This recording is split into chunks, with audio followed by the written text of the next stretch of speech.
A1 hospital, doctor B एकेश चंद्र, MBBS MD, paediatric, बाल्य एवं शिशु विशेषज्ञ। हमारा पता है सोनकर सिटी LIC ऑफिस के पास, Bilaspur road, Mungeli. Mobile number 7999875001। नमस्कार, आप देख रहे हैं आरजे रमझाझर और मैं हूं पुखराज सिंह। मवेशी को नदी पार कराते वक्त नदी में डूबने से एक व्यक्ति की मौत हो गई। मुंगेली और बिलासपुर के गोताखोरों के अथक प्रयासों से लाश को रेस्क्यू कर निकाला गया। देखिए यह रिपोर्ट।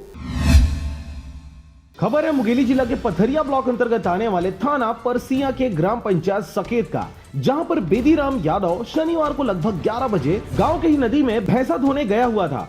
जहां पर मवेशी को धोते समय भैंसा नदी के उस पार चला गया। उसे रोकने के लिए बेदीराम यादव भी नदी में आगे की ओर निकल गया। इस दौरान धीरे धीरे पानी का स्तर बढ़ता गया और अचानक से गहरे गर्त में जा गिरा। काफी समय बीत जाने के बाद बेदीराम यादव का अता पता नहीं चलने से आसपास के ग्रामीणों सहित क्षेत्र के मछुआरों ने नदी में खोजबीन किया, परंतु कुछ पता नहीं चला। थक हार कर ग्रामीणों ने घटना की जानकारी मुंगेली रेस्क्यू टीम को दी, जहाँ पर मुंगेली से रेस्क्यू टीम के मशीन में खराबी होने के कारण लाश को ढूंढा नहीं जा सका। अंत में बिलासपुर की टीम से मदद मांगी गई और दूसरे दिन घटना स्थल पर पहुंचकर लंबी खोजबीन के दौरान आखिरकार लाश को बरामद किया गया। ग्राम पंचायत सकेत निवासी बेदीराम यादव की लाश मिल जाने के बाद पुलिस द्वारा मर्ग पंचनामा कर आगे की जांच की कार्रवाई की जा रही है। पथरिया से रेखचंद साहू की रिपोर्ट, आरजे रमझाझर।